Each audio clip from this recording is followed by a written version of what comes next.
महाराज जी, आज किस तरह का वाराणसी आगमन हुआ है और क्या वाराणसी आगमन किस उद्देश्य के साथ हुआ? और मैं कहीं भी जाता हूँ, मेरी यात्रा का उद्देश्य होता है सुसंस्कृत, सुशिक्षित, सुरक्षित, संपन्न, सेवापरायण, स्वस्थ, सभी तत्पर व्यक्ति और समाज की संरचना, अन्यों के हित का ध्यान रखते हुए हिंदुओं के अस्तित्व और आदर्श की रक्षा, देश की सुरक्षा और अखंडता के लिए कटिबद्धता मेरी हर गतिविधि का वही लक्ष्य है। काशी आगमन का भी वही लक्ष्य है।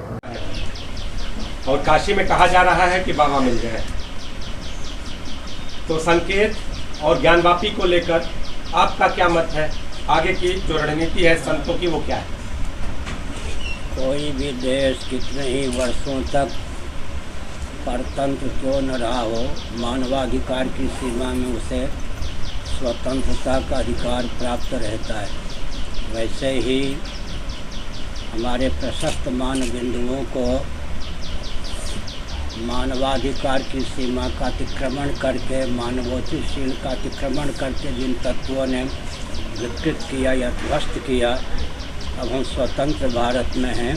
हमारा दायित्व है कि हम अपने पूर्व मानबिंदुओं को पूर्ववत ख्यापित करें। मानवाधिकार की सीमा में विश्व की कोई भी शक्ति हमको इससे वंचित नहीं कर सकती। स्वामी जी, जिस तरह से मामला कोर्ट, मैं अपनी बात जानता हूँ। धार्मिक आध्यात्मिक क्षेत्र में सर्वोत्कृष्ट न्यायाधीश शंकराचार्य होते हैं और यह सिद्धांत माननीय उच्चतम न्यायालय को भी मान्य है। उदाहरण के लिए श्री जगन्नाथ मंदिर को लेकर कोई केस चल रहा था, मैं कोई पार्टी नहीं था, लेकिन उच्चतम न्यायालय के मुख्य न्यायाधीश भी खंडपीठ में थे। उन्होंने मेरे पास सूचना भेजी कि आपका दृष्टिकोण क्या है। मैंने 31 बिंदुओं में लिखित दृष्टिकोण प्रस्तुत किया, वही न्याय बन गया, वही निर्णय बन गया। आपको सुनकर आश्चर्य होगा कि श्री जगन्नाथ मंदिर को लेकर रथ यात्रा के प्रसंग में माननीय उच्चतम न्यायालय ने जो निर्णय दिया था, मेरा संकेत समझकर अपने निर्णय को एक दिन की सीमा में मुख्य न्यायाधीश जो कि नागपुर में थे, उन्होंने निरस्त किया और हमारा निर्णय ही निर्णय हो गया। कारपूर्वक कहते हैं कि हमारे ध्वस्त मानबिंदुओं को पूर्ववत प्रतिष्ठित करने का हमको पूर्ण अधिकार है। विश्व की कोई भी शक्ति उससे हमको वंचित नहीं कर सकती। मुसलमान सज्जनों से हमारा अनुरोध है कि उनके पूर्वजों ने जो कुछ मानवाधिकार की सीमा का अतिक्रमण करके कदम उठाया, उसको आदर्श न माने, मानवोचितशील और स्नेह का परिचय देकर हमारे साथ मिलकर चले। रहीम और रसखान की शैली में अपने जीवन को ढालने का प्रयास करें। मोहम्मद साहब के पूर्वज कौन थे, ईसा मसीह के पूर्वज कौन थे? डंके की चोट से यह तथ्य सिद्ध है कि सबके पूर्वज सनातनी वैदिक आर्य हिंदू थे। अतः अपने पूर्वजों के मार्ग को पर चलने का प्रयास करें। हिंदुओं को काफिर कहने का अर्थ अपने पूर्वजों को ही काफिर कहना होता है। आप या कम सुला रहे हैं क्या है जगह? नहीं, मेरा ये कहना है, इसके लिए कोई अभियान चलेगा? अभियान तो है ही, मैंने जो कहा अभियान नहीं है क्या? नहीं, आप 4 दिन यहाँ प्रवास पे हैं, तो ज्ञानवापी को लेकर आपका क्या दृष्टिकोण है? यही दृष्टिकोण है कि पूर्ववत उसका स्वरूप ख्यापित होना चाहिए, उसमें कोई रोड़ा न डाल। अच्छा, आप हमारी भविष्यवाणी कभी अन्यथा नहीं होती।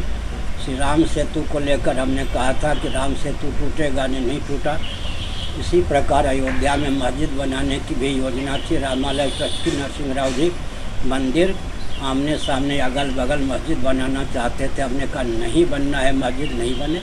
आज जो रामलला का मंदिर बन रहा है, मोदी जी, योगी जी जो भी श्रेय लेना चाहें श्रेय लें, मुझे श्रेय नहीं चाहिए, लेकिन ध्यान देना चाहिए कि अगर रामालय ट्रस्ट में मैंने हस्ताक्षर कर दिया होता, नरसिंह राव के शासनकाल में अयोध्या में मंदिर तो बन गया होता, अगल बगल या आमने सामने मस्जिद का निर्माण भी हो गया होता।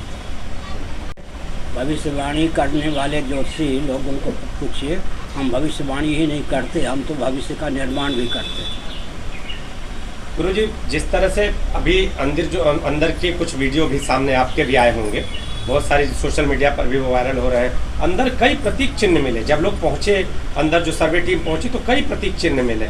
और मुस्लिम समुदाय जो शिवलिंग है उसको कह रहा है कि फव्वारा है। कल फव्वारे की भी एक तस्वीर सामने आ गई।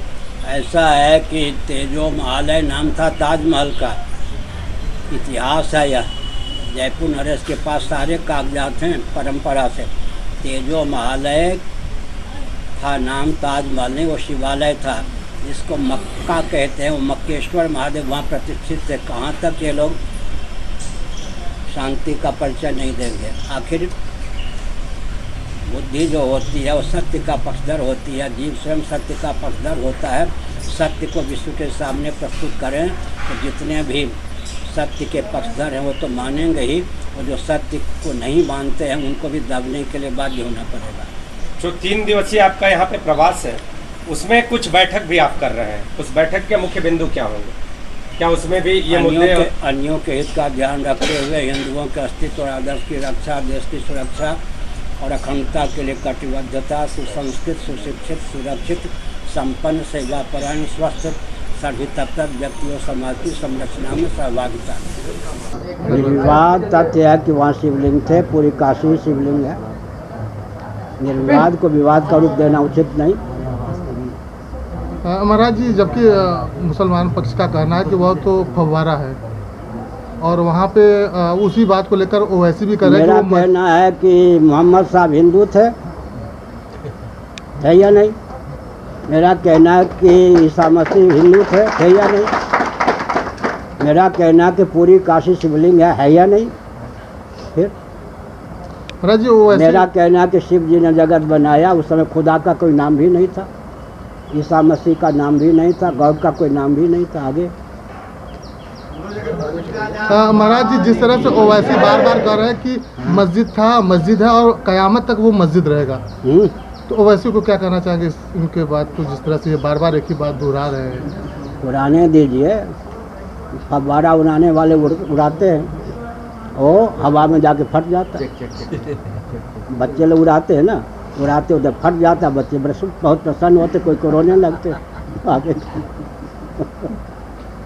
माधवराव धरारा को भी लेकर विवाद खड़ा हो गया वहाँ पे। माधवराव धरारा क्या है वो? क्या बिंदु माधव मंदिर को लेकर विवाद की बात है। विवाद करने वालों को मैंने कई बार कहा, आपके माध्यम से भी कह रहा हूँ, निर्विवाद तथ्य को विवाद का रूप क्यों देते हैं? निर्विवाद तथ्य है कि काशी शिवलिंग है, निर्विवाद तथ्य है कि पुराण वेद पहले से हैं, निर्विवाद तथ्य है कि क्या सबके पूर्वज सनातनी वैदिक आर्य हिंदू थे, सबके पूर्वज भगवान के उपासक थे। ठीक। नमाज पे वहाँ पे नमाज पढ़ा जाता है बिंदु माधव मस्जिद के नाम। अब नमाज पढ़ने दीजिए।